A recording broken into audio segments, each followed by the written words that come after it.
Hello guys. आज हम अपना स्टेट का जो भी लेवल 1 है पीआरटी वाला 2022 का पेपर का सॉल्यूशन कर रहे हैं। ठीक है, जो साइकोलॉजी का सेक्शन है वो हमने इससे पहले वाली वीडियो में कर लिया है। ठीक है, अब हम अपना क्या किस चीज़ का करेंगे, हिंदी का सॉल्यूशन करेंगे। ठीक है, ये हमारा क्वेश्चन नंबर 31 है। 31 में क्या है, पिताजी बहुत देर से टहल रहे हैं। वाक्य में कौन सी क्रिया प्रयुक्त हुई है? फर्स्ट ऑप्शन है सजातीय क्रिया, सेकंड है पूर्वकालिक क्रिया, थर्ड है सकर्मक क्रिया और जो डी है वो है अकर्मक क्रिया।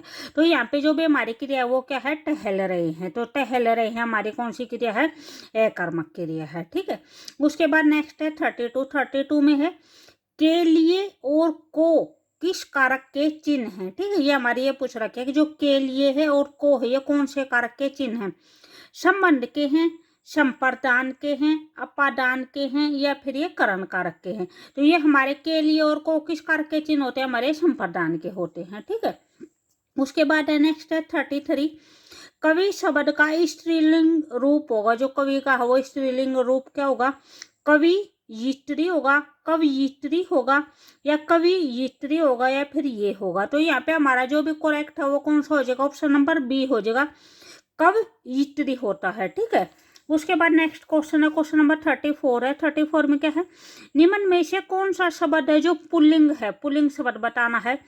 आशा है, व्यवहार है, सुंदरता है या मनोहारिणी है।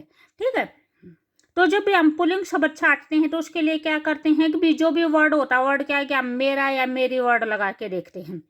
जैसे ये है आशा है, तो इसके आगे जैसे मेरा आशा आएगा या मेरी आशा आएगी तो यहाँ पे क्या आ जाएगा, मेरी आशा। ठीक है, मेरी सुंदरता, मेरा व्यवहार। ठीक है, अभी मेरा व्यवहार कैसा है, मेरा व्यवहार अच्छा है। तो जो भी पुलिंग वर्ड होगा, पुलिंग वर्ड यहाँ पे कौन सा हो जाएगा, ऑप्शन नंबर बी हो जाएगा। ठीक है, उसके बाद नेक्स्ट है 35 है, निम्न में से कौन सी ध्वनि ओष्ठैन नहीं है, यानी जो भी ध्वनि है जो ओठों से नहीं निकलती, ओष्ठ्य ध्वनि नहीं है वो बतानी है।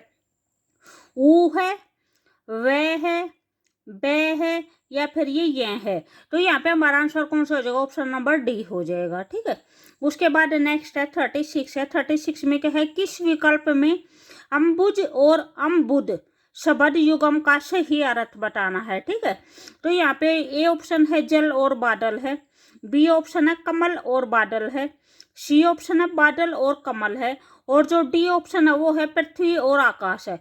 तो जो अम्बुज होता है, अम्बुज का मतलब क्या होता है, कमल होता है, और जो अम्बुद होता है उसका मतलब क्या होता है, बादल होता है। ठीक है, तो यहाँ पे हमारा आंसर कौन सा हो जाएगा, ऑप्शन नंबर बी हो जाएगा, कमल और बादल। ठीक है, उसके बाद नेक्स्ट है 37 है। 37 में क्या है, वार्तनिक दृष्टि से सही शब्द चुनिए, जो भी ठीक शब्द है वो बताना है हमें।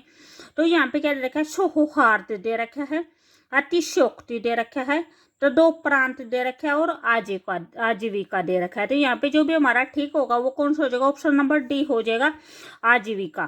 ठीक है, तो जो भी ये और वर्ड दे रखे ये सारे के सारे गलत है। जो भी सौहार्द है उसको कैसे लिखते हैं, हम इस टाइप में लिखते हैं। ठीक है, जो भी द होता हमारा यहाँ पे एक जो भी रह हो एक द के ऊपर आता है। ठीक है, तो दो प्रांत को क्या लिखते हैं, तो दो प्रांत लिखते हैं। ठीक है, अतिशोक्ति को कैसे लिखते हैं, ऐसे लिखते हैं। ठीक है, उसके बाद हमारा नेक्स्ट क्वेश्चन है, जो भी हमारा नेक्स्ट क्वेश्चन है वो है क्वेश्चन नंबर 38 में क्या है, निम्न में से कौन सा शब्द है जो तद्भव नहीं है, यानी जो एज इट इज तत्सम है जो शब्द। ठीक है, तो यहाँ पे जैसे जो सूरज है, सूरज ये क्या है, ये हमारा एक तद्भव वर्ड है। जो सूरज का जो तत्सम होता है वो क्या होता है, सूर्य होता है। ठीक है, तो यहाँ पे हमें क्या बताना, जो तद्भव नहीं है यानी जो तत्सम वर्ड है वो बताना है। आग का जो तत्सम होता है वो अग्नि होता है। तो यहाँ पे जो भी तद्भव नहीं है जो तत्सम वर्ड है वो कौन सा हो जाएगा, ऑप्शन नंबर सी हो जाएगा, पुत्र हो जाएगा। ठीक है, उसके बाद 39 है। 39 में क्या है, वर्ड में शब्द में कौन सी संधि है, यन स्वर संधि है, व्यंजन संधि है, विसर्ग संधि है या फिर आदि स्वर संधि है। तो यहाँ पे जो वर्ड में का अगर हम संधि विच्छेद करते हैं तो वो क्या हो जाएगा, वाक प्लस में मैं हो जाएगा। ठीक है, तो कै और मैं जैसे मिलते हैं तो यहाँ पे कौन सा आता है, इसका जो फिफ्थ वर्ण होता है वो आ जाता है। तो ये यहाँ पे ये कै है और ये मैं है, तो दो व्यंजनों का मिलन हो रहा है, तो ये कौन सी संधि है, ये व्यंजन संधि है। ठीक है, तो यहाँ पे हमारा आंसर कौन सा हो जाएगा, ऑप्शन नंबर बी हो जाएगा, व्यंजन संधि।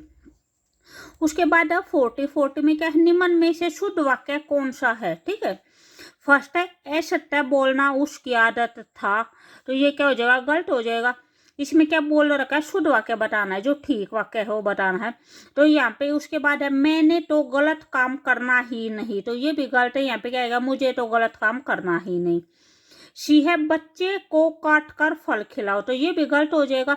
इसको कैसे लिखेंगे, बच्चे को फल काट कर खिलाओ। ठीक है, उसके बाद जो डी है, तुम सीता और मैं आज खेलेंगे, तो यहाँ पे जो शुद्ध वाक्य हो जाएगा वो कौन सा हो जाएगा, ऑप्शन नंबर डी हो जाएगा। ठीक है, उसके बाद अब 41 है। 41 में इनमें से किस शब्द में उपसर्ग नहीं जुड़ा है। ठीक है, वो बताना है जिसके अंदर उपसर्ग नहीं जुड़ा है। तो जैसे फर्स्ट दे रखा है विनम्रता दे रखा है, सेकंड छवच दे रखा है, सी ऑप्शन है वो कुलीन दे रखा है, और फोर्थ है वो कुसंग दे रखा है। तो यहाँ पे जिसमें उपसर्ग नहीं जुड़ा है वो कौन सा हो जाएगा, सी ऑप्शन हो जाएगा कुलीन। ठीक है, यहाँ पे क्या जुड़ा है, यहाँ पे उपसर्ग नहीं जुड़ा है, यहाँ पे प्रत्यय जुड़ा है। यहाँ पे जो भी शब्द होगा वो क्या हो जाएगा, कुल हो जाएगा, कुल प्लस में इन, तो ये क्या हो जाएगा, कुलीन हो जाएगा। ठीक है, यहाँ पे जैसे नर, ये है नर्मता, तो नर्मता के आगे क्या क्या जुड़ा है, वी जुड़ा है। ठीक है, नम्रता है, ये नम्रता के आगे क्या जुड़ा है, वी जुड़ा है, तो ये क्या बन जाएगा, वी नम्रता हो जाएगा। संघ है, संघ के आगे क्या जुड़ा है, कु जुड़ा है। ठीक है, तो और सभी में क्या है, उपसर्ग जुड़ा, लेकिन ये है जिसके अंदर उपसर्ग नहीं जुड़ा है, यहाँ पे प्रत्यय जुड़ा है। ठीक है, उसके बाद नेक्स्ट है 42। 42 में क्या है, मधुरिमा शब्द में कौन सा प्रत्यय जुड़ा है। ठीक है, रिमा है, इमा है, माँ है या आ है। तो मधुरिमा में यहाँ पे शब्द हमारा कौन सा हो जाएगा, मधुर हो जाएगा, और मधुर के अंदर कौन सा प्रत्यय जुड़ा है, ईमा प्रत्यय जुड़ा है। ठीक है, तो यहाँ पे हमारा आंसर कौन सा हो जाएगा, ऑप्शन नंबर बी हो जाएगा, मधुर प्लस में ईमा, मधुरिमा। ठीक है, उसके बाद है 43। जंगल या वन की अग्नि के लिए एक शब्द, भी जंगल या वन में जो अग्नि लगे हुए उसको क्या कहते हैं। भी फर्स्ट है दावाग्नि, सेकंड है बड़वाग्नि, थर्ड है कामाग्नि, और फोर्थ है जठराग्नि। तो जो भी जंगल में आग लगी होती है उसको क्या बोलते हैं, दावाग्नि बोलते हैं। ठीक है, और जो पेट के अंदर अग्नि होती है उसको क्या बोलते हैं, जठराग्नि को बोलते हैं। ठीक है, उसके बाद अब 44 है, वज्र देह शब्द में कौन सा समास होता है। तो यहाँ पे अगर उसका विग्रह करके देखते हैं तो विग्रह क्या हो जाएगा, विवज्र के समान देह है। ठीक है, तो यहाँ पे कौन सा समास हो जाएगा, अवयवी भाव होगा, तत्पुरुष होगा, कर्मधारय होगा, या फिर द्वंद्व होगा।